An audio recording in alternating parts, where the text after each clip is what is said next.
What up, tile friends? It's a Flashback Friday. Hope everybody's had a great week and going to have a great, relaxing weekend.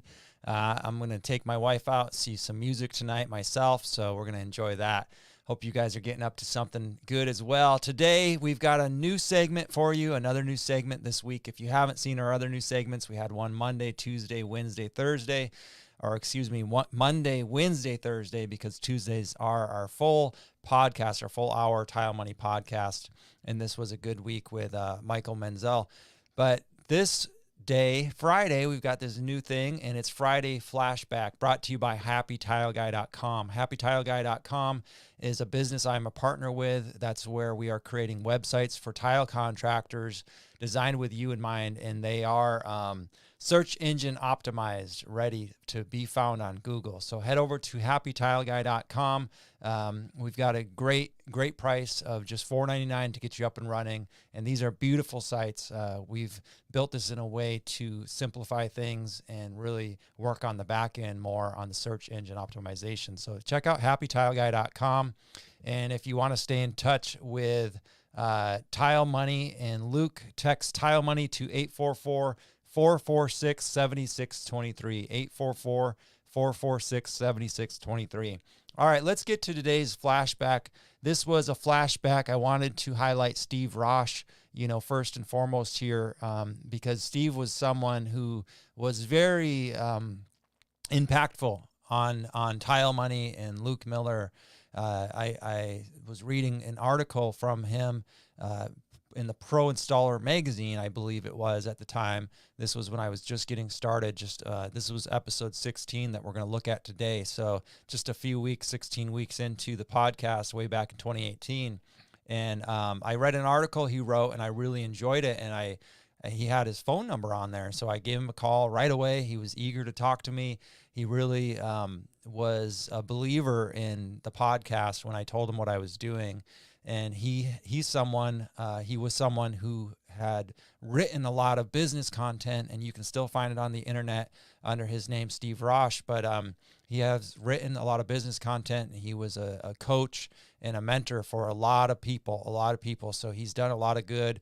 He did a lot of good in this industry. He's no longer with us. He passed the following summer, unfortunately.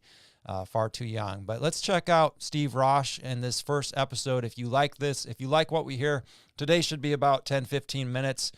We just got about 6-7 minutes of flashback, and I'll say a few words as well. So if you like what you hear, you can watch the whole episode by the link here in the show notes. Let's get started here with one thing he said towards the beginning that really I enjoyed. We're going to talk about how guys become successful. I think it's critical to your success that you have quiet time in your life. For sure.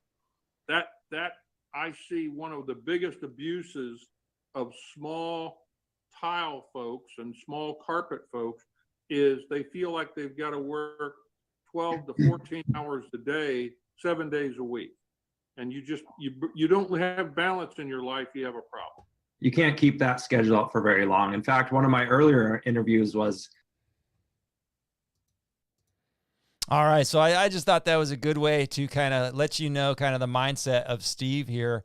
He was a very balanced man, and he lived a full life, and he had a really good life. But I still to this day agree with that statement. You can't go full blower, full speed ahead for too many days or months or years in a row without getting burnt out. So find your balance, friends. And now check out what he said here. We started getting into objectives and key results. I asked him to talk to me about employees and how a company would find employees, because back in 2018, that was a problem. Guess what? In 2022, it's an even bigger problem for you guys.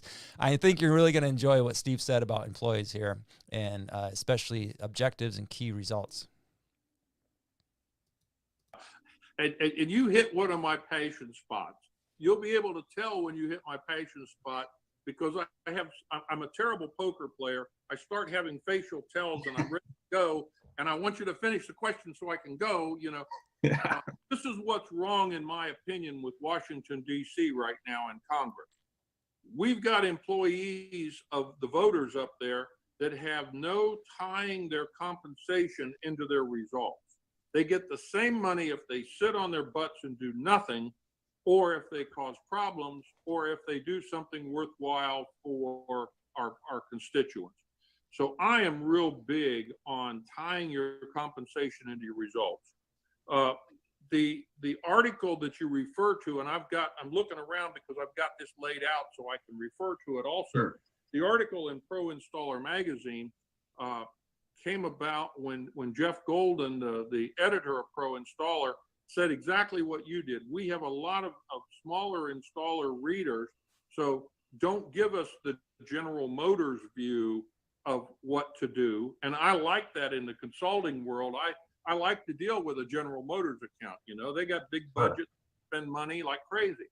But the reality is I need to focus in on the local Chevy dealer in your hometown. That's the guy I'm trying to make, or woman that I'm trying to make the difference with. So I really appreciated what Steve was saying here. You know, I was asking him about employees for smaller business. You know, he knew that I was talking to smaller businesses, smaller contractors, and he admitted, hey, I would like to advise the biggest companies in the world, but let's face it, the small contractors in this industry need a lot of help. So he was somebody who was very willing. In fact, he came on several times to continue the mission of TileMoney to further the education of contractors and tile installers. And no doubt he would still be coming on to this day. But I really like what he says here because you can see where his focus was. Hey, I have all this information. Some of it's applicable to larger companies, but today he said we're going to focus on the smaller installer. So listen, hear what he said further on the subject of attracting employees to your company and compensation, and how really linking. I like, he's a little bit not afraid to share his opinions there on what happens there in DC with the politicians. Their compensation isn't linked to our happiness. Their compensation isn't always linked. He was saying, and hey, I can't say he's wrong. And so when we have an employee or somebody we expect that's working for us, what are they doing for us? What are they doing for us to earn that keep, right? And certainly as contractors, we realize that. I mean, we're going to contract a tile job. We're going to have to deliver. Employees going to have to deliver to get paid on Friday. But oftentimes it goes awry when there's nothing, really linked to track the progress is really what he was setting himself up for. So check out what he said next. When you talk about employees tying their compensation into their results, there's a great company or a series of great companies you should look at and evaluate and use. They use, whether it's Google or Intuit or other big companies, they use a thing called OKRs. And an OKR is business talk for objectives and key results. Okay. You set no more than 5 maximum, but I like the 4 number, objectives and key results of what you want. Now, your objectives have to be clearly written, they have to be understandable, and everybody in the company has to know what they are. Old guy, I still like Post-it notes. If you've got a van you're driving today, put your key 4 objectives on a Post-it note so you see it on the dashboard every time you get in your truck. Right. And so you've got to then take those goals and distribute them to every employee. So no matter what level you are, I'll give you an example. I made a call a couple of weeks ago. I walked into, it happened to be a manufacturing company, and they were big enough. They have small, very lean, mean staff, but they have a receptionist that is their switchboard operator and their receptionist because they have people coming in frequently. She just floored me. And you saw one of my posts. By the way, people should know I'm on LinkedIn under Steve Rausch, and I certainly have a lot of friends in my Facebook page that I can attest to out of the flooring industry. I put things there also. But she absolutely floored me by telling me at that point in the morning how many calls she had with customers, and that several of them were repeat customers who were making recommendations for other people that needed that company's services. They were calling in to lift that friend of theirs up and network and say, you need to call Luke because he needs what you've got and what you've done for me. So that's the importance of setting objectives and then key results. And by the way, I had helped this company set this plan up. Her compensation was tied to customer satisfaction, just like a commission on a salesman should be. Right. Okay? If you're the installer and you're working for a floor covering firm, that you're a subcontractor and he wants to pay you, I don't know, what's the going rate of your labor in California? Well, typically a helper would start at 15, Okay. and then what's that? An hour? $15 an hour? $15 an hour seems to be common. Some companies are a little lower, but I think that's a respectable for a helper. And all the way up to, they top out at 30. Some companies are offering 35 for a journeyman tile installer.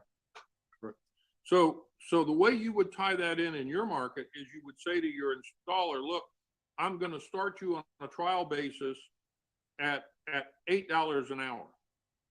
Okay. And the reason I'm going to do that is here's the 4 things I need you to learn so that you're more efficient, Luke, that you can help me.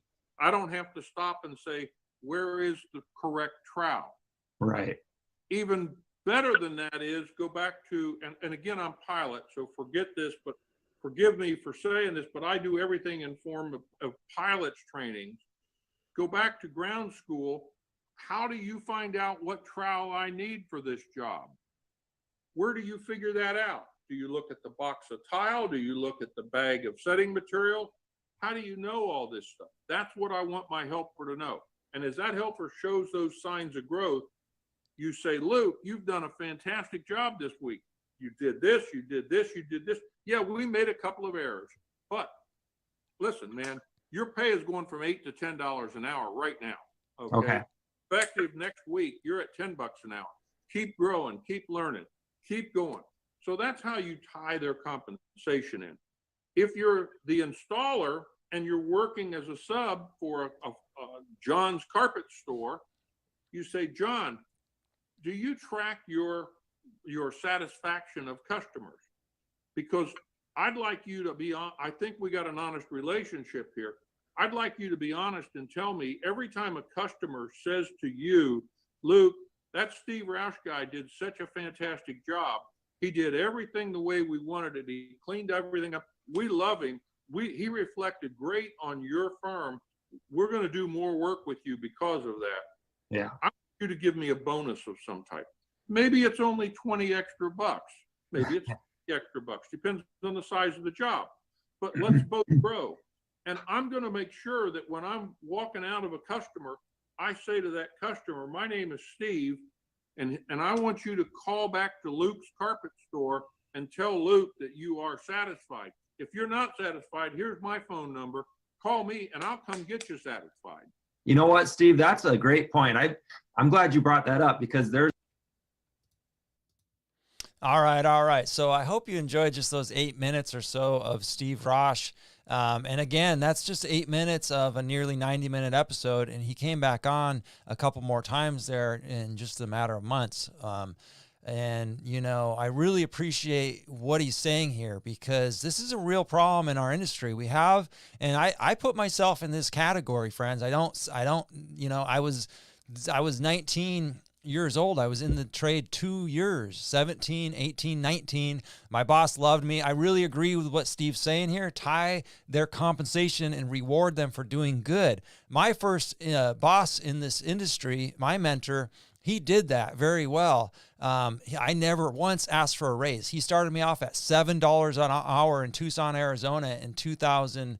Well, whenever it was, it would have been, doesn't matter, I guess, right now. But he started me off at $7 an hour. And by the time I left at 20 or 19, I was up to, 15. So in 2-3 years, he had doubled my pay, more than doubled my pay. And he gave me tools. He gave me, he wanted me on jobs. I mean, he was giving me 200, 300, 400 square foot little floors, and he was asking me to handle whole houses and to be in that position. So he was really, working with me as, he wanted me to be a foreman. I had a different idea. I got invited to go make some fast cash. I flew out of state, flew to Minneapolis, Minnesota, and we were there for a month. And I came back, with, I don't know, 7, 8 grand in my pocket for a 19-year-old. I thought I was on top of the world, and I thought, hey, this is a no-brainer. I'm going to make the big bucks. Well, lessons learned hard way, things of that nature. But that apprenticeship, I know that if I had stuck with John back then for a few more years, I would have been a lot more polished, because he was working me through his apprenticeship really class in his company. I did end up moving to New York City and furthering my kind of completing my apprenticeship in New York with a larger company. But nonetheless, a lot of runaway helpers and runaway apprentices will build businesses due to the fact that it's so darn hard to get compensated. You heard me say, Steve asked me about pay in California. Well, I had moved to Santa Cruz, California at 24 years old. I had already been in the industry for 7 years. I had tools, I had a saw, I had a truck, and I could only find a job. Now, granted, this was probably 2008-ish. I moved there in 2007, 2008. The best job I could find at the time was $15 an hour. And I was driving my truck, bringing my tools, hauling my boss's sand and Portland cement, starting and finishing jobs for him. And he was giving me $15 an hour. Guess what? I didn't last because I just was frankly insulted. I was making that at 19 in Tucson, Arizona, living in my parents' home. So now I'm supposed to, be out in California, and the going rate is $15 an hour. I mean, I'm a little bit ranting here, but the point is solid. Today in 2022, I bet if I call a dozen friends in California contractors and say, what's the going rate? What are you guys starting your apprentices off? 15, 13, maybe 18, maybe 20 once in a blue moon, but come on. So where was I going with that? So Steve's saying, treat your people right, give them raises, reward them if they're good, and tie that reward into their knowledge. Tell them, look, you stick around, we're going to work you up our ladder. You'll be making this in no time. And if it's up to you, it's up to you. If you want to make this much, hey, we can top you out here, probably in 5-6 years. It's up to you though. Stick around and put $2,000 in their pocket every week, $1,500 to $2,000. You're going to have a very loyal employee. I would have been a loyal employee at that for years and years and years. In fact, even, after the recession in 2008, I went around looking for work down in Monterey. I was a licensed contractor, but I had just moved to Monterey, and things were very slow for me. And I still couldn't find work for more than like 17, $18 an hour. Now, again, it's just one of those things. It's a cutthroat industry out there in California. A lot of people not from California don't understand what's really going on, and a lot of cutthroat and just hustle and just crazy stuff going on out there. And I know in other parts of the world as well. Here I am in Florida today. I shouldn't be talking, but listen. If you're looking for good employees and you want to keep good employees, we see it all the time. Keep your apprentices, keep them around longer, tie their compensation and reward them. And you can track this with objectives and key results. So you can track these things. Are they hitting your goals? But they're never going to hit them if you don't set them and help your employees set their own goals. So that's it for me today, friends. Hope you enjoyed this Flashback Friday. We went a little long. Sorry about that. We'll talk at you next week.